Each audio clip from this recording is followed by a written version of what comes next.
Atos dos Apóstolos, capítulo 57. O Apocalipse. Nos dias dos apóstolos, os crentes cristãos estavam cheios de fervor e entusiasmo. Tão incansavelmente trabalhavam eles para o Mestre que, em tempo comparativamente curto, não obstante a feroz perseguição, o evangelho do reino soou em todas as partes do mundo habitado. O zelo manifestado nesse tempo pelos seguidores de Jesus foi relatado pela inspiração para encorajamento dos crentes em todos os séculos. Da igreja de Éfeso, usada pelo Senhor Jesus como símbolo de toda a igreja cristã na era apostólica, a testemunha fiel e verdadeira declarou: Eu sei as tuas obras, e o teu trabalho, e a tua paciência, e que não podes sofrer os maus, e puseste à prova os que dizem ser apóstolos e o não são. E tu os achaste mentirosos, e sofreste, e tens paciência, e trabalhaste pelo meu nome, e não te cansaste. Apocalipse capítulo 2, versos 2 e 3. No início, a experiência da igreja de Éfeso foi marcada por simplicidade e puro fervor. Os crentes procuravam fervorosamente obedecer a cada ordem de Deus, e sua vida revelava fervoroso e sincero amor por Cristo. Regozijavam-se em fazer a vontade de Deus, porque o Salvador estava sempre presente em seu coração. Cheios de amor pelo Redentor, era seu mais alto objetivo conquistar almas para ele. Não pensavam em reter o precioso tesouro da graça de Cristo. Sentiam a importância de seu chamado, e com a responsabilidade da mensagem, paz na terra, boa vontade para com os homens, ardiam em desejo de levar as alegres novas de salvação aos recantos mais remotos da terra. E o mundo teve conhecimento de que haviam estado com Jesus. Homens pecadores, arrependidos, perdoados, purificados e santificados, foram levados em participação com Deus através de seu Filho. Os membros da igreja estavam unidos em sentimento e ação. O amor a Cristo era a cadeia de ouro que os unia. Prosseguiram em conhecer o Senhor mais e mais perfeitamente, e a vida deles revelava o júbilo e a paz de Cristo. Visitavam os órfãos e as viúvas em suas aflições, e guardavam-se imaculados do mundo, sentindo que deixar de fazer isto seria uma contradição de sua fé e uma negação de seu Redentor. Em cada cidade, a obra era levada para a frente. Pessoas eram convertidas e essas, por sua vez, sentiam que precisavam falar do inestimável tesouro que haviam recebido. Não tinham repouso, sem que a luz que lhes iluminara a mente brilhasse sobre outros. Multidões de incrédulos ficavam familiarizados com as razões da esperança dos cristãos. Amorosos e inspirados apelos pessoais eram feitos aos que estavam em erro, aos excluídos e aos que, embora professando conhecer a verdade, eram mais amantes dos prazeres que de Deus. Depois de algum tempo, porém, começou a minguar o zelo dos crentes, bem assim seu amor a Deus e de uns para com os outros. A frieza invadiu a igreja. Alguns esqueceram a maneira maravilhosa em que haviam recebido a verdade. Os velhos porta-estandartes caíram em seu posto um após outro. Alguns dos obreiros mais jovens, que poderiam haver partilhado das responsabilidades desses pioneiros e assim se preparado para assumir direção sábia, haviam se cansado das tão repetidas verdades. Em seu desejo de alguma coisa nova e estimulante, buscaram introduzir novos aspectos da doutrina, mais agradáveis a muitos espíritos, mas não em harmonia com os princípios fundamentais do Evangelho. Em sua confiança própria e cegueira espiritual, deixaram de discernir que esses sofismas levariam muitos a pôr em dúvida as experiências do passado, conduzindo assim à confusão e incredulidade. Ao serem essas falsas doutrinas introduzidas, despertavam divergências, e os olhos de muitos deixaram de contemplar a Jesus como o autor e consumador de sua fé. A discussão sobre insignificantes pontos de doutrina e o gosto por fábulas de invenção humana ocupavam um tempo que deveria ser gasto na proclamação do Evangelho. As massas que poderiam ter sido convencidas e convertidas pela tal apresentação da verdade eram deixadas sem advertência. A piedade decaía rapidamente, e parecia que Satanás estava para alcançar ascendência sobre os que se declaravam seguidores de Cristo. Foi nesse tempo crítico da história da igreja que João foi sentenciado ao exílio. Jamais fora a sua voz tão necessária à igreja como então. Quase todos os seus antigos companheiros de ministério tinham sofrido martírio. O remanescente dos crentes estava enfrentando feroz oposição. Segundo todas as aparências, não estava longe o dia em que os inimigos da igreja de Cristo triunfariam. Mas a mão do Senhor se movia invisível no meio das trevas. Na providência de Deus, João fora colocado onde Cristo lhe podia dar uma maravilhosa revelação de si mesmo e da divina verdade para a iluminação das igrejas. Exilando João, tinham os inimigos da verdade esperado fazer silenciar para sempre a voz da fiel testemunha de Deus. Mas em Pátimos, o discípulo recebeu uma mensagem cuja influência devia continuar a fortalecer a igreja até o fim dos tempos. Embora não tendo ficado livres da responsabilidade de seu mau ato, os que exilaram João tornaram-se instrumentos nas mãos de Deus para a realização do propósito do céu. E o próprio esforço para extinguir a luz colocou a verdade em ousada notoriedade. Foi no sábado que o Senhor da Glória apareceu ao exilado apóstolo. O sábado era tão religiosamente observado por João em Pátimos como quando estava pregando ao povo nas cidades e vilas da Judéia. Considerava como sua propriedade as preciosas promessas feitas em referência a esse dia. Eu fui arrebatado em espírito no dia do Senhor, escreve João, e ouvi detrás de mim uma grande voz, como de trombeta, que dizia: O que vês, escreve num livro. E virei-me para ver quem falava comigo. E virando-me, vi 7 castiçais de ouro. E no meio dos 7 castiçais, um semelhante ao Filho do Homem. Apocalipse capítulo 1, versos 10 a 13. Ricamente favorecido foi esse amado discípulo. Ele tinha visto seu mestre no Getsêmani, face marcada com o gotejar do sangue da agonia. O seu parecer estava tão desfigurado mais do que o de outro qualquer, e a sua figura mais do que a dos outros filhos dos homens. Isaías capítulo 52, verso 14. Vira-o nas mãos dos soldados romanos, vestido com um velho manto de púrpura e coroado de espinhos. Vira-o suspenso na cruz do Calvário, objeto de cruel zombaria e abuso. Então foi permitido a João contemplar uma vez mais a seu Senhor. Mas como mudada estava a sua aparência! Não mais era um homem de dores, desprezado e humilhado pelos homens. Estava envolvido em vestes de esplendor celestial, e sua cabeça e cabelos eram brancos como a lã branca, como a neve, e os seus olhos como a chama de fogo, e os seus pés semelhantes a latão reluzente, como se tivessem sido refinados numa fornalha. Apocalipse capítulo 1, versos 14 e 15. Sua voz era como a música de muitas águas. Seu rosto brilhava como o sol.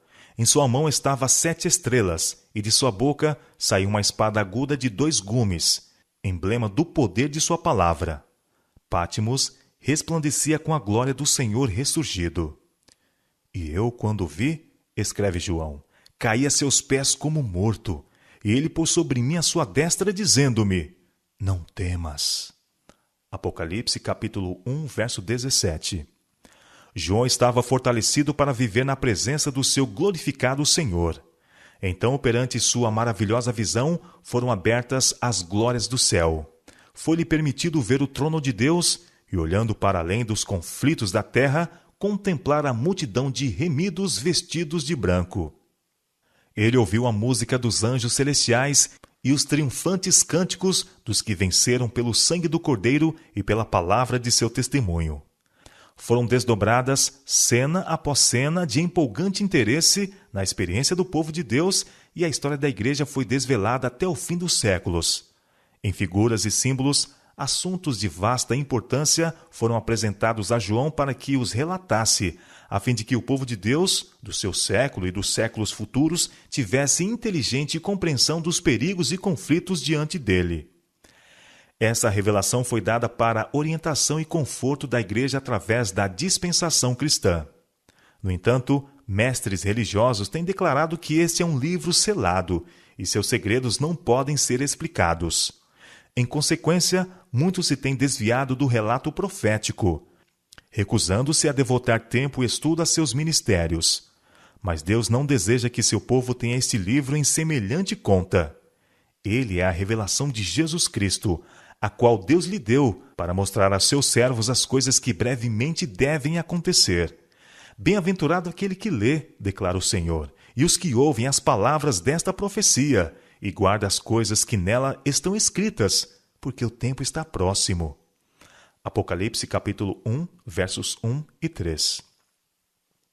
Eu testifico a todo aquele que ouvir as palavras da profecia deste livro, que se alguém se lhes acrescentar alguma coisa, Deus fará vir sobre ele as pragas que estão escritas neste livro. E se alguém tirar quaisquer palavras do livro desta profecia, Deus tirará sua parte da árvore da vida e da cidade santa, que estão escritas neste livro. Aquele que testifica estas coisas diz: certamente cedo venho. Apocalipse capítulo 22, versos 18 a 20. No Apocalipse são representadas as coisas profundas de Deus. O próprio nome dado às suas inspiradas páginas, Revelação, contradiz a afirmação de que é um livro selado. Uma revelação é alguma coisa que foi desvendada. O próprio Senhor revelou a seu servo os mistérios contidos neste livro e propõe que seja aberto ao estudo de todos. Suas verdades são dirigidas aos que vivem nos últimos dias da história da Terra, como foram aos que viviam nos dias de João. Algumas das cenas descritas nesta profecia estão no passado, e algumas estão agora acontecendo. Algumas apresentam-nos o fim do grande conflito entre os poderes das trevas e o príncipe do céu, e algumas revelam os triunfos e o regozijo dos remidos na terra renovada. Que ninguém pense que, por não poder explicar o significado de cada símbolo do Apocalipse, é-lhe inútil estudar esse livro numa tentativa de conhecer o significado da verdade que ele apresenta. Aquele que revelou estes mistérios a João dará ao diligente pesquisador da verdade um mantegoso das coisas celestiais. Aqueles cujo coração estiver aberto à recepção da verdade serão capacitados a compreender seus ensinos e ser-lhes-á garantida a bênção prometida àqueles que ouvem as palavras desta profecia e guardam as coisas que nela estão escritas. Apocalipse capítulo 1, verso 3. No Apocalipse, todos os livros da Bíblia se encontram e se cumprem. Ali está o complemento do livro de Daniel.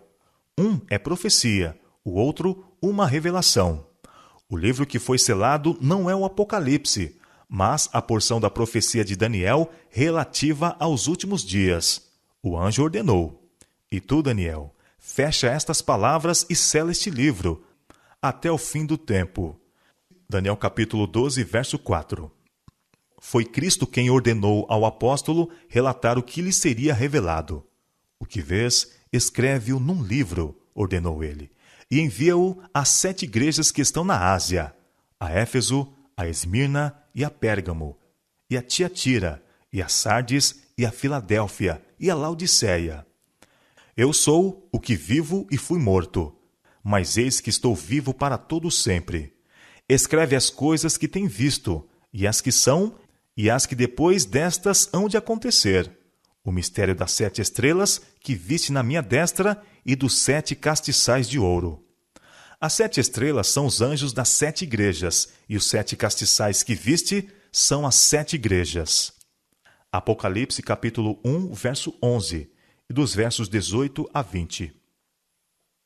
Os nomes das 7 igrejas são símbolos da igreja em diferentes períodos da era cristã.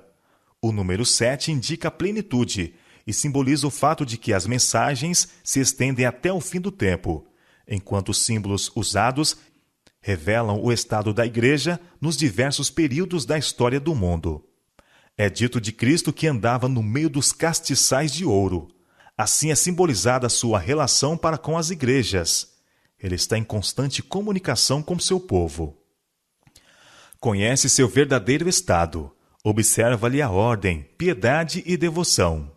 Embora seja sumo sacerdote e mediador no santuário celestial, é apresentado andando de um para outro lado entre as igrejas, entre as suas igrejas terrestres.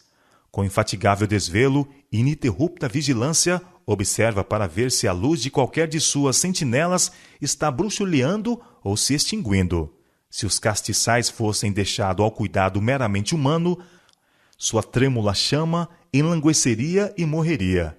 Mas ele é o verdadeiro vigia da casa do Senhor, o verdadeiro guarda dos átrios do templo. Seu assíduo cuidado e graça mantenedora são a fonte de vida e luz. Cristo é representado como tendo 7 estrelas em sua mão direita. Isso nos assegura que nenhuma igreja fiel a seu encargo necessita temer o fracasso, pois nenhuma estrela que tenha a proteção do Onipotente pode ser arrebatada da mão de Cristo. Isto diz aquele que tem na sua destra as 7 estrelas. Apocalipse capítulo 2, verso 1. Essas palavras são ditas aos que ensinam na igreja, aqueles a quem Deus confiou pesadas responsabilidades. As suaves influências que devem existir na igreja têm muito que ver com os ministros de Deus, os quais devem revelar o amor de Cristo. As estrelas do céu estão sob o seu controle. Ele as ilumina com sua luz, guia-as e dirige os seus movimentos. Se ele não fizesse isso, tornar-se-iam estrelas caídas. Assim é com seus ministros. Eles são apenas instrumentos em suas mãos, e todo o bem que realizam é feito por meio de seu poder. Através dele deve a sua luz brilhar. O Salvador deve ser a sua eficiência. Se olharem para ele como ele olhava para o Pai, serão habilitados a fazer a sua obra. Ao fazer de Deus o seu apoio, ele lhes dará seu resplendor para o refletirem sobre o mundo. Cedo na história da Igreja, o ministério da iniquidade predito pelo apóstolo Paulo iniciou sua calamitosa obra.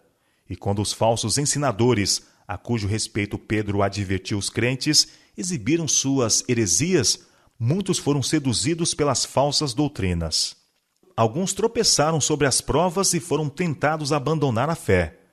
Ao tempo em que foi dada essa revelação a João, muitos haviam perdido seu primeiro amor da verdade evangélica.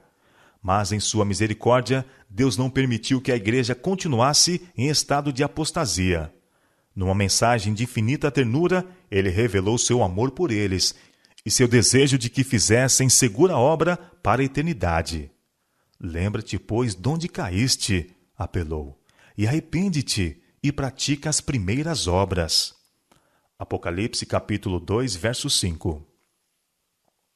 A igreja era defeituosa e necessitava de severa reprovação e advertência, e João foi inspirado a registrar mensagens de advertência e reprovação, e a apelar aos que, tendo perdido de vista os princípios fundamentais do Evangelho, estavam pondo em perigo sua esperança de salvação. Mas as palavras de repreensão que Deus acha necessário enviar são ditas sempre em cativante amor, e com a promessa de paz a cada crente contrito. Eis que estou à porta e bato, declara o Senhor. Se alguém ouvir a minha voz e abrir a porta, entrarei em sua casa, e com ele cearei e ele comigo. Apocalipse capítulo 3, verso 20. E aos que em meio ao conflito mantivessem sua fé em Deus, foram dadas ao profeta as palavras de louvor e promessa. Eu sei as tuas obras. Eis que diante de ti pus uma porta aberta, e ninguém a pode fechar. Tendo pouca força, guardaste a minha palavra, e não negaste o meu nome. Como guardaste a palavra da minha paciência, também eu te guardarei da hora da tentação que há de vir sobre todo o mundo, para tentar os que habitam na terra. Os crentes foram admoestados. Se vigilante e confirma os restantes que estavam para morrer. Eis que venho sem demora. Guarda o que tens, para que ninguém tome a tua coroa. Apocalipse capítulo 3, versos 8, 10, 2 e 11. Foi por intermédio de alguém que se declarava irmão e companheiro na aflição que Cristo revelou à sua igreja o que ela devia sofrer por seu amor. Olhando através dos longos séculos de trevas e superstições, o exilado encanecido viu multidões sofrendo martírio por causa de seu amor pela verdade. Mas viu também que aquele que sustinha suas primeiras testemunhas não abandonaria seus fiéis seguidores durante os séculos de perseguição, porque deviam passar antes do fim dos tempos. Nada temas das coisas que hás de padecer, declarou o Senhor. Eis que o diabo lançará alguns de vós na prisão, para que sejais tentados, e tereis uma tribulação. Sê fiel até a morte, e dar-te-ei a coroa da vida. Apocalipse capítulo 2, verso 10. E a todos os fiéis que estivessem lutando contra o mal, João ouviu as promessas. Ao que vencer, dar-lhe-ei a comer da árvore da vida, que está no meio do paraíso de Deus. Apocalipse capítulo 2, verso 7. Ao que vencer será vestido de vestes brancas, e de maneira nenhuma riscarei o seu nome do livro da vida, e confessarei o seu nome diante de meu Pai e diante dos seus anjos. Ao que vencer lhe concederei que se assente comigo no meu trono, assim como eu venci e me assentei com meu Pai no seu trono. Apocalipse capítulo 3, versos 5 e 21. João viu a misericórdia, a compaixão e o amor de Deus de mistura com sua santidade, justiça e poder. Viu encontrarem os pecadores um pai naquele a quem eles, por pecadores que eram, foram levados a temer. E olhando para além da conclusão do grande conflito, contemplou Sião, e também os que saíram vitoriosos, que estavam junto ao mar de vidro, e tinham as harpas de Deus, e cantavam o cântico de Moisés, servo de Deus, e o cântico do Cordeiro. Apocalipse capítulo 15, versos 2 e 3. O Salvador é apresentado perante João sob os símbolos do leão da tribo de Judá e de um cordeiro, como havendo sido morto. Esses símbolos representam a união do onipotente poder e do amor que se sacrifica. O leão de Judá, tão terrível para os que rejeitam sua graça, será o Cordeiro de Deus para os obedientes e fiéis. A coluna de fogo que fala de terrores e indignação para o transgressor da lei de Deus é um sinal de luz, misericórdia e livramento para os que guardaram seus mandamentos. O braço forte que aniquila o rebelde será forte para libertar os fiéis. Todo o que for fiel será salvo. E ele enviará os seus anjos com rijo clamor de trombeta, os quais ajuntarão seus escolhidos desde os 4 ventos, de uma a outra extremidade dos céus. Mateus capítulo 24, verso 31. Em comparação com os milhões do mundo, o povo de Deus será, como tem sido sempre, um pequeno rebanho. Mas se permanecer na verdade, como revelada em sua palavra, Deus será seu refúgio. Permanecerão sob o amplo abrigo da onipotência. Deus é sempre a maioria. Quando o som da última trombeta penetrar na prisão dos mortos e os justos saírem triunfantes, exclamando: Onde está, ó morte, o teu aguilhão? Onde está, ó inferno, a tua vitória? Para permanecerem então com Deus, com Cristo, com os anjos e com os leais e fiéis de todos os tempos, os filhos de Deus serão a grande maioria. Os verdadeiros discípulos de Cristo seguem-no através de severos conflitos, suportando a negação de si mesmos e experimentando amargos desapontamentos. Mas isso lhes ensina a culpa e o sofrimento do pecado, e assim são levados a olhar para ele com repulsa. Participantes dos sofrimentos de Cristo estão destinados a participar de sua glória. O profeta contemplou o triunfo final da igreja remanescente de Deus. Ele escreveu: E vi um como mar de vidro misturado com fogo, e também os que saíram vitoriosos, que estavam junto ao mar de vidro, e tinham as harpas de Deus, e cantavam o cântico de Moisés, servo de Deus, e o cântico do Cordeiro, dizendo: Grandes e maravilhosos são as tuas obras, Senhor, Deus Todo-Poderoso. Justos e verdadeiros são os teus caminhos, ó Rei dos Santos. Apocalipse capítulo 15, verso 2 e 3. E olhei, e eis que estava o Cordeiro sobre o monte de Sião, e com ele 144.000, que em suas testas tinham escrito o nome dele e o de seu pai. Apocalipse capítulo 14, verso 1. Neste mundo suas mentes foram consagradas a Deus, serviram-no com o intelecto e com o coração, e agora ele pode colocar seu nome em suas testas, e reinarão para todo sempre. Eles não entram e saem como quem suplica um lugar. São daquele número aos quais Cristo diz: Vinde, benditos de meu Pai, possuí por herança o reino que vos está preparado desde a fundação do mundo. Dá-lhes as boas-vindas como seus filhos, dizendo: entra no gozo do teu Senhor. Mateus capítulo 25, versos 34 e 21. Estes são os que seguem o Cordeiro para onde quer que vai. Estes são os que dentre os homens foram comprados como primícias para Deus e para o Cordeiro. A visão do profeta representa-os como estando sobre o monte de Sião, cingidos para santo serviço, vestido de linho branco, que representa a justiça dos santos. Mas todos os que seguirem o Cordeiro no céu precisarão primeiro tê-lo seguido na terra, não contrariados ou por capricho, mas em confiante, amorável e voluntária obediência, como o rebanho segue o pastor. E ouvi uma voz de arpistas que tocavam com as suas harpas, e cantavam um como cântico novo diante do trono. E ninguém podia aprender aquele cântico, senão 144.000 que foram comprados da terra. E na sua boca não se achou engano, porque são irrepreensíveis diante do trono de Deus. Apocalipse capítulo 14, versos 2 a 5. E eu, João, vi a cidade santa, a nova Jerusalém, que de Deus descia do céu, adereçada como uma esposa ataviada para o seu marido. E a sua luz era semelhante a uma pedra preciosíssima, como a pedra de jaspe, como cristal resplandecente.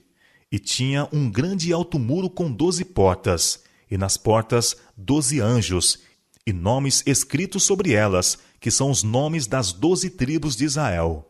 E as 12 portas eram 12 pérolas, cada uma das portas era uma pérola, e a praça da cidade de ouro puro, como vidro transparente. E nela não vi templo, porque o seu templo é o Senhor Deus Todo-Poderoso e o Cordeiro. Apocalipse capítulo 21, versos 2, 11, 12, 21 e 22. E ali nunca mais haverá maldição contra alguém, e nela estará o trono de Deus e do Cordeiro, e seus servos o servirão. E verão seu rosto, e na sua testa estará o seu nome. E ali não haverá mais noite, e não necessitarão de lâmpada, nem de luz do sol, porque o Senhor Deus os alumia. Apocalipse capítulo 22, versos 3 a 5. E mostrou-me o rio puro de água da vida, claro como cristal, que procedia do trono de Deus e do Cordeiro. No meio da sua praça, e de uma e de outra banda do rio, estava a árvore da vida, que produz 12 frutos, dando seu fruto de mês em mês, e as folhas da árvore são para a saúde das nações. Bem-aventurados aqueles que lavam as suas vestiduras no sangue do Cordeiro, para que tenham direito à árvore da vida e possam entrar na cidade pelas portas. Apocalipse capítulo 22, versos 1, 2 e 14. E ouvi uma grande voz do céu que dizia: Eis aqui o tabernáculo de Deus com os homens, pois com eles habitará, e eles serão seu povo, e o mesmo Deus estará com eles, será o seu Deus. Apocalipse capítulo 21, verso 3.